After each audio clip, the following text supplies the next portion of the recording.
당신은 아직도 모든 사람에게 착해야 한다고 믿는가? 그 믿음이 지금 당신을 가장 먼저 베고 있다는 사실은 생각해 봤는가? 웃는 얼굴 뒤에 숨은 날카로운 이해관계, 축하의 박수 속에 섞인 질투의 잔향, 그리고 좋은 사람이라는 명찰이 당신을 소모품으로 만드는 순간까지 이 모든 건 이미 시작됐다. 쇼펜하우어가 경고한 세 가지 인간관계 법칙은 단순한 철학이 아니라 살아남기 위한 냉혹한 전투 매뉴얼이다. 읽는 순간 당신은 더 이상 어제처럼 관계를 대하지 못할 것이다. 이제 선택하라. 상처받는 착한 사람으로 남을 것인가? 아니면 단단하고 지혜로운 사람으로 다시 설계할 것인가? 추운 들판에서 체온을 나누려 다가선 고슴도치의 가시가 서로를 찌르듯 인간관계도 온기가 가까워질수록 상처의 가능성이 함께 자란다. 쇼펜하우어가 던진 이 고슴도치 딜레마는 단순한 비유가 아니다. 우리가 매일 겪는 정서적 물리학이다. 너무 멀면 얼어붙고 너무 가까우면 베인다. 해답은 이상적인 적정거리를 찾는 실전 감각이며 그 감각은 선이나 예의가 아니라 정밀한 자기인식에서 시작된다. 만나고 난 뒤에 내 상태를 솔직히 기록하라. 에너지가 충전되는가 아니면 알 수 없는 피로가 끈처럼 따라붙는가? 대화 후 머릿속이 명료해지는가 아니면 밤늦게까지 되새김질이 멈추지 않는가? 몸은 거짓말을 하지 않는다. 심장이 빨라지고 어깨가 뭉치고 억지 미소가 굳어간다면 이미 거리는 임계치를 넘었다. 반대로 관계가 지나치게 멀어지면 삶의 온도가 떨어진다. 도움을 구할 시점에 떠오르는 사람이 없고 축하받을 순간에도 연락할 번호가 비어있다면 외로움은 냉기가 되어 판단력을 무디게 만든다. 그러니 우리는 가까움 후 좋음이라는 순진한 등식을 버리고 온도와 거리의 균형을 설계해야 한다. 설계의 기준은 상대가 아니라 나다. 내 하루의 리듬, 일의 강도, 휴식의 패턴, 혼자서 회복하는 데 필요한 시간, 이 모든 것을 우선 변수로 놓고 관계의 간격을 조정하라. 연락 빈도는 호감의 증명이 아니라 컨디션의 함수다. 즉각 답장을 강요하는 끈적한 소통은 친밀함이 아니라 압박이고 이유 없는 잠수는 자율이 아니라 방치다. 속도를 바꾸되 방향은 잃지 마라. 처음부터 전속력으로 달려들지 말고 호흡을 맞추며 가속하라. 일정한 리듬으로 다가오고 물러서는 사람과의 관계는 오래간다. 신호를 읽는 기술도 필요하다. 유머가 농담에서 비아냥으로 미끄러지기 시작할 때, 약속이 가벼운 변경에서 습관적 파기로 변질될 때, 고민 상담이 교차로를 찾는 대화에서 일방통행의 감정 투하로 바뀔 때, 이런 작은 변이가 바로 위험 등화다. 위험 등화를 무시하는 순간 가시는 살을 기억한다. 반대로 신뢰의 미세 신호도 있다. 나의 아니오를 견딜 줄 아는 사람, 침묵의 공백을 서둘러 메우지 않는 사람, 사소한 약속을 정확한 시간에 맞추는 사람. 이들은 관계의 온도를 맞추는 데 탁월하다. 결국 적정거리는 두려움이 아니라 명확성으로 확보된다. 당신이 원하는 상호작용의 깊이, 공유 가능한 주제의 범위, 하루 주간 단위의 소통 용량을 스스로 알고 공표할 때 관계는 즉흥이 아닌 설계가 된다. 이는 냉혹함이 아니라 성숙함이다. 온정을 절약하는 것이 아니라 온정을 낭비하지 않는 일이다. 오늘부터 실험하라. 대화 시간을 10분 줄이고 마무리 멘트를 선명하게, 만남의 빈도를 의식적으로 조절하고 회복 시간을 일정에 고정하라. 이 단순한 조정만으로도 당신의 삶은 따뜻함을 잃지 않으면서도 베이지 않는 방향으로 이동한다. 인간관계의 본질은 얼마나 사랑하느냐가 아니라 어떤 간격에서 오래 버티느냐다. 거리를 잴 줄 아는 사람만이 겨울을 지나 봄까지 함께 간다. 세상에는 두 부류가 있다. 관계를 설계하는 사람과 그 설계 위에 무임승차하는 사람. 쇼펜하우어가 경고한 사람을 너무 믿지 말라는 냉소가 아니라 생존 기술이다. 신뢰는 덕목이지만 구조를 갖추지 않으면 미끼다. 인간은 본성적으로 이기적이며 상황이 바뀌면 태도는 합리적으로 변한다. 문제는 우리가 이 단순한 명제를 망각한다는 것이다. 호감을 신뢰로, 빈말을 의지로, 깜짝 친절을 인격으로 과대 환산한다. 심리의 오류가 여기에 끼어든다. 후광 효과는 상대의 한두 가지 장점을 전체로 일반화하게 만들고, 투사 편향은 내가 이렇게 생각하니 저 사람도 그럴 것이라 착각하게 하며, 상호성 규범은 작은 호의를 빚으로 느끼게 만들어 판단을 흐린다. 이렇게 왜곡된 기대가 과열되면 배신은 사건이 아니라 수학이 된다. 그러므로 첫 번째 법칙의 핵심은 불신이 아니라 기대의 정밀 보정이다. 신뢰는 감정이 아니라 한도다. 당신의 삶에 들어올 수 있는 접근 권한을 계층화하고 각 계층별로 줄 수 있는 정보, 자원, 시간의 상한을 설정하라. 초기 접촉은 신뢰가 아니라 보류 상태로 둔다. 작은 협업, 제한된 범위, 짧은 기간, 낮은 복잡도에서의 일관성으로만 다음 단계로 올려라. 이것이 점진적 상승 곡선이다. 그리고 모든 신뢰는 되돌림 장치를 탑재해야 한다. 회수 가능한 약속, 취소 가능한 권한, 만료 시점이 분명한 위임을 기본값으로 하라. 되돌릴 수 없는 약속은 당신이 아니라 상대의 인센티브만 비대하게 만든다. 또 하나, 관계의 위험은 언제나 정보 비대칭에서 생긴다. 상대는 당신의 자원, 네트워크, 의사결정 구조를 빠르게 학습하지만 당신은 상대의 실제 역량, 압박, 이해관계를 충분히 모른 채 기대를 선지급한다. 이를 줄이기 위한 원칙은 간단하다. 상대의 주장보다 구조를 본다. 가속한 보상, 평판, 감시체계, 말보다 맥락을 본다. 언제, 어디서, 무엇을 얻으려 할 때 그런 말을 하는가. 선의보다 일관된 패턴을 본다. 시간, 장소, 인물에 따라 바뀌지 않는가. 신뢰의 통화는 호감이 아니라 일관성이다. 그러나 일관성의 검증도 과학적으로 해야 한다. 임의의 사건을 확대 해석하지 말고 최소 3번의 독립된 상황에서 동일한 선택이 반복되는지 확인하라. 이것이 3회 독립검증이다. 또한 신뢰는 총량이 아니라 포트폴리오다. 어느 한 사람에게 과도하게 집중하지 말고 역할과 리스크가 다른 소수의 관계로 분산하라. 포트폴리오가 무너지지 않도록 상관관계를 관리하되 서로가 서로를 감시하는 악취나는 정치가 아니라 누가 빠져도 시스템이 굴러가는 구조적 대체 가능성을 확보하라. 여기에 예측 불가성 테스트를 추가하라. 상대가 예상치 못한 변수를 던졌을 때 타임라인 조정, 범위 재정의, 책임 소재 명확화, 감정이 아니라 기준으로 반응하는지 살핀다. 기준으로 반응하는 사람은 상황이 변해도 신뢰의 프레임을 유지한다. 감정으로 반응하는 사람은 상황이 변할 때마다 신뢰의 단위를 재발행한다. 그리고 잊지 말라. 무조건적인 믿음은 상대에 대한 존중이 아니라 나에 대한 방임이다. 신뢰는 관계를 따뜻하게 만들지만 기대는 온도를 태워버린다. 그러니 당신의 첫 태도는 따뜻한 거리감이어야 한다. 친절하되 계약으로, 열린 태도이되 경계로, 빠른 호응이 돼 작은 약속으로 시작하라. 속도를 자랑하지 말고 기준을 명시하라. 기준은 상대를 묶기 위한 족쇄가 아니라 둘을 보호하는 가드레일이다. 오늘부터 신뢰의 언어를 바꿔라. 믿습니다 대신 이 범위에서 시작합시다. 괜찮아요 대신 이 조건이면 가능합니다. 늘 함께 합시다 대신 이 주기로 점검합시다. 단어가 바뀌면 구조가 바뀌고 구조가 바뀌면 배신은 돌발 변수가 아니라 조기 경보로 전환된다. 이것이 첫 번째 법칙의 실천이다. 사람을 믿지 말라는 게 아니라 믿음의 그릇을 설계하라는 명령. 신뢰는 선물이 아니라 시스템이다. 배신은 멀리서 오지 않는다. 항상 곁에서 웃던 얼굴, 같은 목표를 말하던 입술, 내 사정을 누구보다 잘 아는 손끝에서 온다. 승진 시즌이 시작되면 점심을 함께 먹던 동료가 내 실수를 정확히 기억해 상사에게 전한다. 도와준다던 조언이 보고서 문장 하나를 슬쩍 바꿔 내 책임으로 귀결되게 만드는 기술로 진화한다. 회의에서 내 아이디어를 좋은 포인트네요. 정리해보죠라며 받아 적던 사람은 다음 주 발표에서 그것을 팀의 합의로 포장해 자기 공로로 상신한다. 프로젝트 막바지, 크레딧 순서를 정할 때는 더 노골적이다. 이번엔 네가 뒤로 빠져줘. 다음번엔 내가 밀어줄게. 그 다음번은 결코 오지 않는다. 돈 거래는 더 노골적이다. 급한 사정이라며 두 손 모아 빌리던 사람은 마감일이 다가오면 일정이 바빠서 갑자기 부모님 일이 생겨서 월말 정산이 꼬여서라며 합리적 이유를 신속히 생산한다.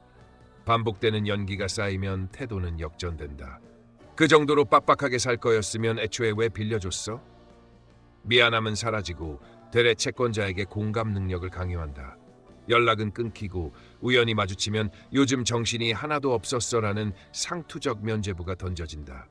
가족 사이에서도 예외는 없다. 힘든 시기엔 위로와 격려가 넘치지만 유산, 보증, 사업 같은 이해가 걸리면 오래 쌓인 정이 일순간 계산서로 변한다. 가족인데 이 정도는 해줄 수 있잖아 라는 문장 뒤에는 책임의 일방통행만 남는다. 더 지독한 사례는 친밀함을 미끼로 정보를 캐내는 유형이다. 비밀을 함께 나눈 줄 알았는데 어느 순간 그 정보는 당신의 협상력을 낮추는 칼로 변한다. 내가 내 상황을 아니까 이번만 더 부탁해. 그 안은 사실은 공감이 아니라 지렛대다. 징후는 늘 작게 시작된다. 농담의 질감이 미묘하게 비아냥으로 미끄러지고 사소한 약속의 지연이 설명 없는 연쇄로 이어지며 대화의 주제가 우리의 목표에서 그의 사정으로 기울기 시작할 때 이미 경보는 울리고 있다. 메신저 답장의 간격이 넓어지는 동안 이해관계가 걸린 메시지엔 초단위로 반응하는 불균형. 이것이 관계의 등식이 바뀌었다는 가장 정직한 데이터다. 배신은 한 번의 대형 사건이라기보다 작은 선택들의 누적이 링게선을 넘는 순간 폭발한다. 그러니 기억하라.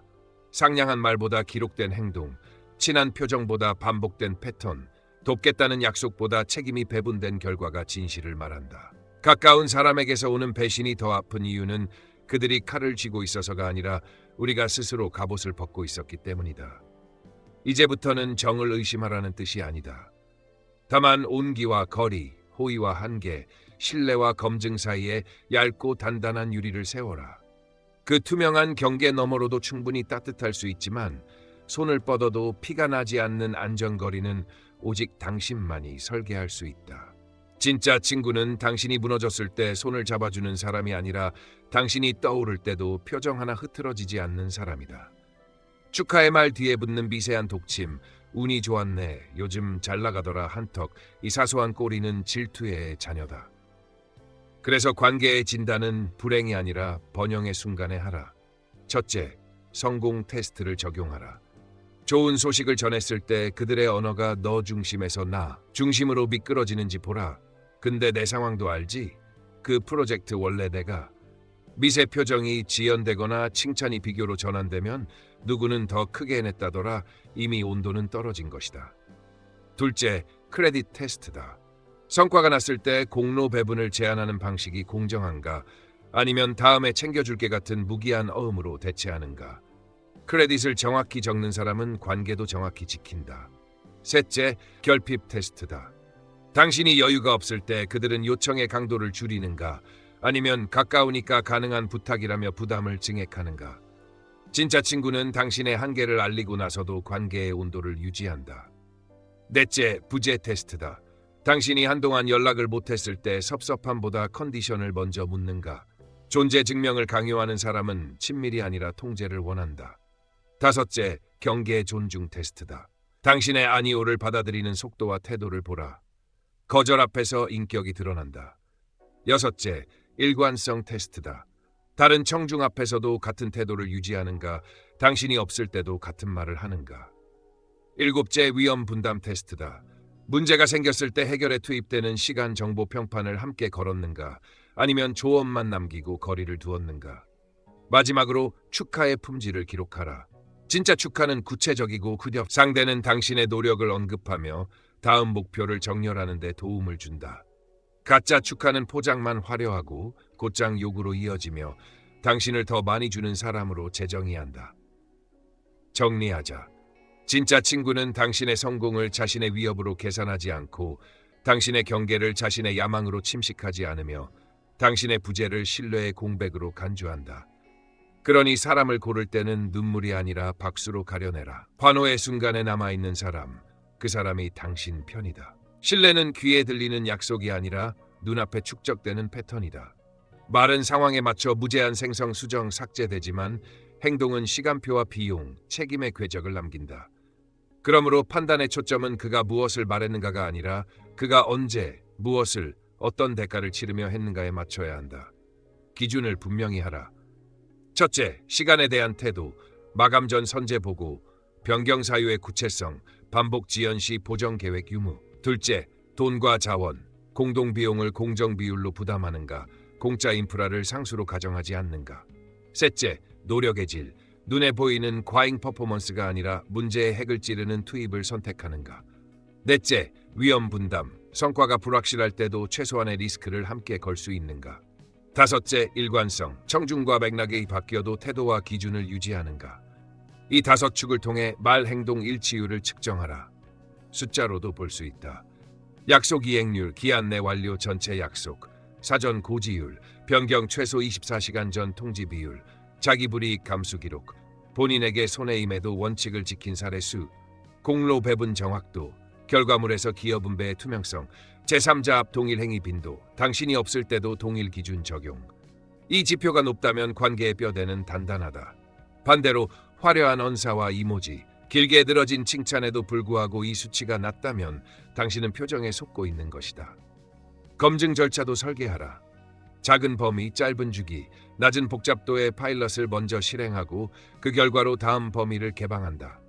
이때 관찰 포인트는 두 가지다. 실패 시의 태도, 핑계를 나열하는가, 수정안을 제시하는가와 성공 시의 태도, 공로를 독점하는가, 시스템에 환원하는가. 특히 기억하라. 한 번 등을 돌린 사람을 다시 신뢰하려면 사과가 아니라 구조가 바뀌어야 한다. 이해관계의 설계, 보상, 감시, 책임가 바뀌지 않았다면 같은 조건에서 같은 배신은 확률이 아니라 재현성이다. 재신뢰까지의 프로토콜을 명문화하라. 손해의 실질 보상, 동일 상황에서의 재시험, 기한 범위 동일, 제3자 검증 포함, 위반 시 자동 회수 조항. 또한 언어의 미세 신호를 행동으로 교차 검증하라. 언제든 도울게라는 말 뒤에 캘린더 초대가 동반되는가? 내가 책임질게. 다음에 문서화된 오너십과 체크리스트가 연결되는가? 걱정 마 이후에 리스크 테이블이 업데이트되는가? 말 뒤에 구조가 없으면 그것은 포장에 불과하다. 마지막으로 당신 자신도 행동으로 말하라. 경계를 명시하고 무엇을 언제까지 어떤 수준으로 변경은 조기에 알리고 공로는 분명히 배분하라. 그렇게 당신의 일관성이 상대에게도 거울이 될 때 관계는 말의 장식이 아닌 행동의 시스템으로 전환된다. 신뢰는 호감의 온기가 아니라 규율의 지구력이다. 말을 믿지 말라. 그가 반복해온 작은 선택들의 총합을 믿어라. 호의는 미덕이지만 경계 없는 호의는 곧 신호탄이다. 이 사람은 추가 비용 없이 더 뽑아 써도 된다는 왜곡된 메시지. 착한 사람의 함정은 선의를 많이 주는 데 있지 않다. 한계를 말하지 못하고 가격표 없는 시간을 무한정 개방하며 이번만의 예외를 정책으로 고정시키는 데 있다. 호의가 권리로 둔갑할 때의 전조는 항상 같다. 지난번에도 해줬잖아. 너니까 부탁하는 거야. 거절하면 다 곤란해져. 칭찬을 믿기로 압박을 걸고 비처럼 죄책감을 얻는다. 따라서 착함을 계속 지키고 싶다면 먼저 구조를 바꿔야 한다. 첫째, 3가지 선을 즉시 긋는다. 시간선, 주당 몇 시간 응답 SLA, 범위선, 무엇까지, 어디까지는 불가, 수정 라운드 수, 비용선, 무상, 유상, 상호 교환 조건. 선을 말로만 두지 말고 캘린더, 간단한 메모, 체크리스트로 보이는 규칙으로 만든다. 둘째, 요청은 더문 필터를 통과시킨다. 내 목표와 합치되는가, 대체자가 존재하는가, 되돌릴 수 있는가, 기한과 산출물이 명료한가, 상호성 보상이 정의됐는가. 하나라도 아니 오면 자동 보류다. 셋째, 거절은 기술이 아니라 절차다. 거절, 대안, 종결의 3단 구성으로 말하라. 지금은 X 때문에 불가합니다. 거절. 가능하다면 Y 범위에서 Z 시점 이후에 검토하겠습니다. 이번 건은 A에게 문의하시면 더 빠릅니다. 네 번째, 한계 선언은 미안함으로 묻지 말고 기준으로 공표하라. 안 된다가 아니라 이 규칙으로만 된다로 말할 때 상대는 당신을 공격 대상이 아니라 시스템으로 인식한다. 다섯째, 반복 압박에는 고장난 레코드로 대응하라. 논리 확장, 감정 호소에 끌려가지 말고 같은 문장을 같은 톤으로 3번 반복한다. 그 범위는 지원하지 않습니다. 가능 범위는 앞서 말씀드린 Y뿐입니다. 여섯째, 선의의 오남용을 막는 가격표를 붙여라. 무상은 초기 소량 체험으로 한정하고 그 이후는 명시적 교환, 시간, 자원, 신용으로 전환한다. 가격표는 돈만이 아니다. 추천서, 소개, 레퍼런스, 감사 표시의 구체화까지 모두 보상이다. 일곱째, 구원자 증후군을 스스로 점검하라. 돕고 싶은 충동이 문제 해결인가, 인정 욕구 해소인가. 구원이 습관이 되면 상대는 성장을 멈추고 당신은 소진된다. 도움은 스스로 할 수 있도록 설계하라. 원인 분석 템플릿, 다음 단계 체크리스트, 재발 방지 질문지를 건네고 실행은 맡겨라. 여덟째, 관계 리셋 의식을 운용하라. 권리와 징후가 보이면 운영 공지 형태로 규칙을 갱신한다. 다음 주부터 요청 수락은 취할건 48시간 전 예약 수정 1회로 제한합니다. 이미 잡힌 거는 기존 조건 유지. 공지는 사과가 아니라 안내여야 하며 예외는 기록되고 만료일을 가진다.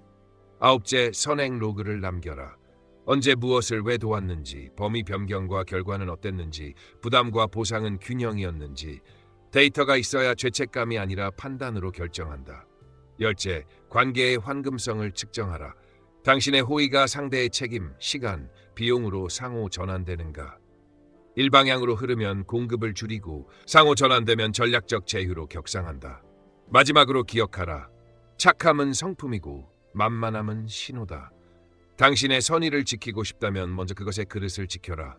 경계는 차갑기 위해서가 아니라 따뜻함을 오래 유지하기 위해 존재한다.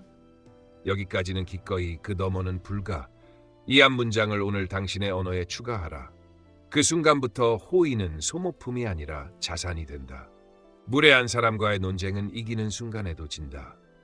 그 이유는 간단하다. 그들이 원하는 게임의 목적 함수가 진실이 아니라 지배이기 때문이다. 당신이 논리로 접근하는 순간 프레임은 이미 바뀐다. 상대는 낚시성 도발로 입구를 만들고 정의를 흐린 채 논점의 경계를 넓혔다 좁혔다 하며 골대를 움직이고, 발레가 제시되면 그건 내 해석이라며 증거의 의미를 무력화하고, 감정적 언사로 자존을 건드려 당신의 전전두엽을 끄고 편도체를 킨 다음 제3의 관객을 호출해 누가 옳은가가 아닌 누가 더 크게 말했는가의 경쟁으로 전장을 바꾼다. 이 과정에서 자주 쓰이는 도구는 인신공격, 허수아비치기, 물타기, 질문폭탄, 끝없는 상세를 요구하는 일명 실라이닝, 선택적 인용과 캡처 협박, 그리고 상식, 다들 그렇게 본다 같은 공허한 권위다. 당신이 차분히 반박할수록 상대는 논점을 미세하게 이동시키며 당신을 설명 루프에 가둔다. 결국 대화는 사실 검증이 아니라 에너지 소모전이 되고, 남는 것은 탁한 기분과 낭비된 시간, 외부 시선 속 평판 리스크뿐이다. 특히 공개 플랫폼에선 알고리즘이 분노를 보상한다. 클릭과 체류 시간을 먹고 사는 환경에서 무례는 확장성 높은 콘텐츠다. 그러니 사실로 설득하면 언젠가 통하겠지라는 낭만은 비용이 너무 크다. 냉정하게 계산하라. 논쟁의 기대값 이후 상대가 사실을 수용할 확률, 관계의 전략적 가치, 합의가 만들어낼 영향력, 마이셀 감정 소모, 시간 비용 평판 리스크. 이 시기 음수라면 개입 자체가 손해다. 무례한 상대를 조기에 식별하는 신호도 분명하다. 용어 정의를 거부하거나 서로의 전제부터 맞추자는 제안을 회피하고 사과 가능성을 원천 차단하며 당신의 양보 정정에 대해 상호성을 보이지 않고 대화 채널을 사적인 곳에서 공개 무대로 옮기려 하며 대체 가능한 해결책보다 체면 싸움에 집착하고 왜 그렇게 예민해? 농담도 못 받아? 같은 가스라이팅 프레이즈로 감정선을 뒤틀 때 당신은 이미 진흙탕의 가장자리다. 여기서 가장 위험한 것은 상대의 언어가 아니라 당신 내부의 충동, 오해를 풀고 싶다는 설명 욕구, 틀리지 않았음을 증명하고 싶은 자존의 탄성이다. 이 두 가지가 결합하면 당신은 상대가 설계한 경기장으로 자발적으로 걸어 들어간다. 쇼펜하우어의 비유를 곱씹어라. 돼지와 진흙탕에서 싸우면 돼지는 즐기고 당신만 더러워진다. 더 나쁘게는 구경꾼은 둘 다 돼지처럼 보게 된다. 그러니 결론은 단호하다. 물의 어리석음, 악의가 섞인 상대로는 토론이 아니라 접속 거부가 정답이다. 설명 충동을 지연하고 승부욕을 절제하고 논의의 장과 규칙을 내가 선택하지 못한다면 게임을 시작하지 않는다. 논쟁의 목적이 진실 탐색인 자리에서만 상대가 규칙과 책임을 공유할 의지가 보일 때만 제한된 시간과 명료한 의제로만 나선다. 나머지는 버려라. 무례한 이들과의 논쟁은 승패의 문제가 아니라 위생의 문제다. 당신의 정신 에너지와 시간을 청결하게 유지하는 것, 그것이 곧 삶 전체의 성능을 지키는 일이다. 논쟁을 피하는 기술은 침묵만이 아니다. 먼저 입장하기 전에 규칙을 깐다. 주제와 목적을 한 문장으로 합의하고 시간 제한과 결론 형태를 정하며 벗어나면 중단한다는 종료 조건을 선포한다. 대화의 기대값을 즉시 계산하라. 내게 돌아올 실질 이익이 감정 소모와 시간 비용을 상회하지 않으면 참여하지 않는다. 공개 무대에서 시작된 설전은 채널을 바꿔라. 시약 관객이 없는 1대1 서면 시간 박스 대화로 이동시키면 과열이 식는다. 논점을 흐리는 상대 앞에선 정의부터 고정한다. 지금 쟁점은 A의 사실 여부입니까? B의 해석입니까? 라고 틀을 잠그고 그 주장이 사실이라면 검증 가능한 사례, 데이터, 출처가 무엇인가요로 증거의 책임을 되돌린다. 답이 모호하면 주차한다. 증거가 준비되면 그때 이어가죠라고 말하며 기록을 남긴다. 감정 압박에는 반사적 반응을 봉인한다. 심호흡과 10초 지연으로 전전두엽을 복구한 뒤 짧고 중립적 문장만 사용한다. 그럴 수도 있겠네요.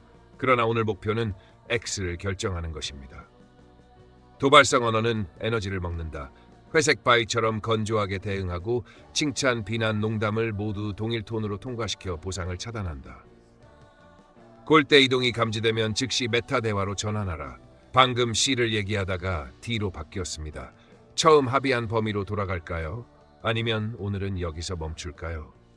질문 폭탄은 범위로 제압한다. 3가지 핵심 질문까지만 받고 나머지는 요약해 주세요. 이때 고장난 레코드를 활용해 같은 문장을 같은 톤으로 반복한다. 그 범위를 벗어난 내용에는 답하지 않겠습니다. 오늘의 목적을 지킵시다. 인신공격은 사람과 문제를 분리한다. 인격평가는 제외하고 주장 근거만 다루겠습니다. 계속되면 대화를 종료하겠습니다. 종료는 협박이 아니라 실행 계획이다. 지금의 교환은 생산적이지 않습니다. 1. 논점, 자료, 결론 형식을 문서로 정리해 보내주세요. 2대1 15분 동안만 재검토하겠습니다. 3. 그 외는 진행하지 않습니다.처럼 시간, 형식, 다음 행동을 함께 건넨다. 대화의 안전 레일도 깔아둔다. 서로의 아니오를 존중하고 일정 시간 이상 감정이 높아지면 자동 중단, 24시간 쿨옵, 재개시, 서면 요약 제출을 원칙으로 삼는다. 내가 틀릴 수도 있음을 열어두되 수정엔 구조를 동반한다. 내가 착오였습니다. 문서 A의 2항을 B로 바로잡고 영향 범위를 2표로 공유합니다. 반대로 상대가 정정을 회피하면 합의를 최소 단위로 쪼개라. A에 대해서만 합의하고 B, C는 보류합니다. 오늘 회의 메모에 이렇게 기록하겠습니다. 권력 격차가 있는 상황이라면 제3의 규칙을 호출한다. 사내 가이드, 표준 운영 절차, 윤리 규범 같은 객관 규칙을 전면에 세워 개인 감정의 영향력을 낮춘다. 온라인 논쟁에선 노출 자체를 관리한다. 알림, 검색, 멘션 범위를 최소화하고 블록, 뮤트, 키워드 필터로 재노출을 차단한다. 마지막에 반드시 복구 루틴을 실행하라. 뇌를 비우는 산책, 심호흡. 4, 7, 8. 간단한 신체 루틴으로 생리적 각성을 낮추고 대화 로그에 무엇이 먹혔고 무엇이 비용이었는지 메모해 다음에 바로 적용한다. 핵심은 간단하다. 논쟁을 이기는 가장 정확한 방법은 상대가 설계한 경기장을 거부하고 내가 정한 규칙, 시간, 형식에서만 상호작용하는 것이다. 그 외의 모든 시도는 설명 욕구를 자극하는 미끼일 뿐이며 당신의 품격과 에너지를 지키는 싸움은 늘 시작 전에 끝낸다. 남의 시선은 당신의 삶을 책임지지 않는다. 이 문장을 신념이 아니라 운영체제로 깔아라. 스포트라이트 효과는 우리를 착각하게 만든다. 모두가 나를 보고 있다고. 실제로는 누구도 오래 보지 않는다. 그들은 각자의 불안을 응시하느라 바쁘다. 그러니 평판을 날씨로, 기준을 나침반으로 대하라. 날씨는 변덕스럽고 통제 불가, 나침반은 변하지 않고 내 손 안에 있다. 오늘부터 판단의 주어를 바꿔라. 사람들이 뭐라 할까? 대신 이 선택이 내 가치, 목표, 시간표와 정렬되는가로 질문이 바뀌면 인생의 함수도 바뀐다. 당신의 삶을 타인의 알고리즘에서 분리하기 위해서는 구조적 단절이 필요하다. 1. 주간 단위의 관계 소음 다이어트를 시행해 피드, 알림, 가십 접촉면을 50% 줄이고 2. 보여주기 동기를 자각할 때마다 10분 지연 규칙을 적용해 충동 포스팅을 보류하고 3. 활동 로그를 외부 반응이 아닌 내부 지표, 에너지 회복도, 의미 밀도, 학습 기울기로만 평가한다. 기준을 문장 하나로 고정하라. 나는 X의 가치를 위해 Y의 방식으로 Z의 속도로 산다. 이 선언은 허세가 아니라 필터다. 기회, 요청, 비교가 들어올 때 통과, 보류, 거절을 즉시 가른다. 비교의 중독을 끊으려면 대상이 아니라 단위를 바꿔라. 타인과의 격차 대신 어제의 나와 오늘의 나 사이의 편차, 결과의 우연성 대신 과정의 누적성, 즉각적 박수 대신 장기적 복리. 다원적 무지는 우리를 더 미치게 한다. 모두가 속으로는 불안해하면서 겉으로만 정답의 삶을 연출한다. 이 연극에서 하차하려면 인생 대차 대조표를 제작성해야 한다. 남의 인정은 수익이 아니라 비용. 내 시간, 자유, 집중은 자산. 가치와 정렬되지 않은 약속은 부채. 타인의 시선을 무력화하는 실전 도구를 장착하라. 경계 문구. 그 선택은 제 목표와 맞지 않습니다. 책임 전환 차단. 불편해하실 수 있지만 제 결정입니다. 보상 구조 재설계. 칭찬, 좋아요가 아니라 깊은 몰입 시간, 건강한 수면, 관계의 질을 보상으로 설정. 실패 프레이밍 전환. 평판 손실이 아니라 데이터 획득으로 기록. 또한 사회적 평가에 노출될수록 개연성 낙관을 경계하라. 사람들은 당신의 맥락을 모른 채 이야기의 빈칸을 부정적으로 채운다. 그래서 당신은 덜 설명하고 더 문서화해야 한다. 나를 위한 기록이 타인을 위한 변명보다 강하다. 관점의 높이도 올려라. 10년, 100회, 1만 시간의 시계로 보면 하루치의 비난 수군거림은 잡음에 불과하다. 그 잡음의 반응에 진로를 꺾는 순간 당신은 남의 시선을 인생의 조타수로 임명하는 셈이다. 마지막으로 자유는 용기가 아니라 습관에서 나온다. 매일 작은 선택에서 남의 기대를 1mm씩 덜 따르고 내 기준을 1mm씩 더 따르라. 그 미세한 편향이 한 달이면 곡선을 만들고 1년이면 궤도를 바꾼다. 남들이 당신을 어떻게 보든 당신의 삶은 당신의 시스템으로 굴러가야 한다. 그 시스템의 첫 줄은 이렇게 시작된다. 나는 관객이 아닌 설계자로 산다. 이제 결론이다. 인간관계의 겨울을 지나 봄으로 가려면 원칙이 아니라 운영체제가 필요하다. 사람을 쉽게 믿지 않는 것, 무례한 논쟁을 거부하는 것, 타인의 시선에서 자유로워지는 것, 이 세 가지는 구호가 아니라 하루를 굴리는 셋업이다. 신뢰는 호감의 온도가 아니라 권한 설계이므로 처음엔 작은 범위에서만 문을 열고 일관된 행동이 쌓이면 그때 권한을 한 단계 올려라. 약속은 되돌림 장치와 만료일을 가진 문서로 묶고 위반 시 자동 회수되게 만들어라. 도움은 시스템으로 제공하고 예외는 기록하되 반복되면 규칙으로 오해받지 않도록 차단하라. 논쟁은 내 시간과 평판을 소모하는 비용 항목이니 게임의 규칙, 장소, 시간을 내가 정할 수 없으면 시작 자체를 취소하라. 이미 발화된 감정은 10초 지연과 짧은 문장으로 냉각하고 논점 이동이 감지되면 메타 대화로 즉시 복귀하라. 종료를 선언할 땐 다음 행동, 형식, 기한을 함께 고지해 여지를 남기지 마라. 시선으로부터의 독립은 용기 문제가 아니라 반복 습관이므로 피드 알림 가십의 노출량을 구조적으로 줄이고 판단의 주어를 사람들에서 나의 가치, 목표, 시간표로 전환하며 비교의 단위를 타인과의 격차가 아닌 어제의 나와 오늘의 나 사이의 편차로 고정하라. 표창과 비난은 날씨로 흘려보내고 나침반 역할의 기준 문장을 하루에 한 번 소리내어 확인하라. 이 운영체제가 돌아가기 시작하면 관계는 더 차갑지도 더 뜨겁지도 않게 오래 버티는 적정 온도로 수렴한다. 실패가 오면 죄책감 대신 데이터를 적어라. 누구에게, 언제, 어떤 조건으로 무엇을 허용했고 어떤 비용이 발생했는가. 그리고 규칙을 미세 조정하라. 작은 보완이 누적되면 배신은 돌발이 아닌 예외가 되고 논쟁은 발생 전 단계에서 차단되며 남의 시선은 배경 소음으로 축소된다. 마지막으로 오늘 당장 실행할 한 가지를 정하라. 연락 빈도와 응답 SLA를 재설정하거나 되돌릴 수 없는 약속을 취소하거나 비교를 유발하는 채널을 일주일간 비활성화하거나 신뢰 포트폴리오를 점검해 권한을 재배분하라. 단 1mm의 궤도 수정만으로도 한 달이 당신의 관계 지도는 완전히 다른 지형을 가질 것이다.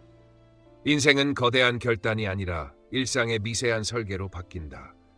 당신이 오늘 세운 경계가 내일의 온기를 지키고 당신이 오늘 거부한 싸움이 내일의 집중을 보존하며 당신이 오늘 외부 시선에서 떼어낸 주도권이 내일의 자유를 확장한다. 남의 기대가 아니라 당신의 기준으로, 박수의 속도가 아니라 성숙의 속도로, 즉흥의 열기가 아니라 설계의 지구력으로 살아라.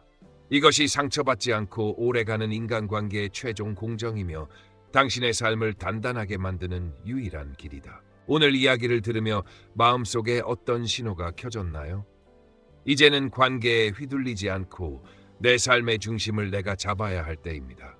상처받지 않기 위해서가 아니라 더 단단하게 살아가기 위해서입니다. 지혜의 지도는 여러분이 삶의 복잡한 지형 속에서 길을 잃지 않도록 그리고 더 깊이 있는 선택을 하도록 돕는 나침반이 될 것입니다. 오늘 영상이 울림이 되었다면 구독과 좋아요로 함께 해주세요. 여러분의 경험과 생각을 댓글로 나누어 주시면 그것이 누군가에게 또 하나의 길이 됩니다. 다음 여정에서 다시 만나요. 당신의 지혜가 한 뼘 더 자라는 그날까지.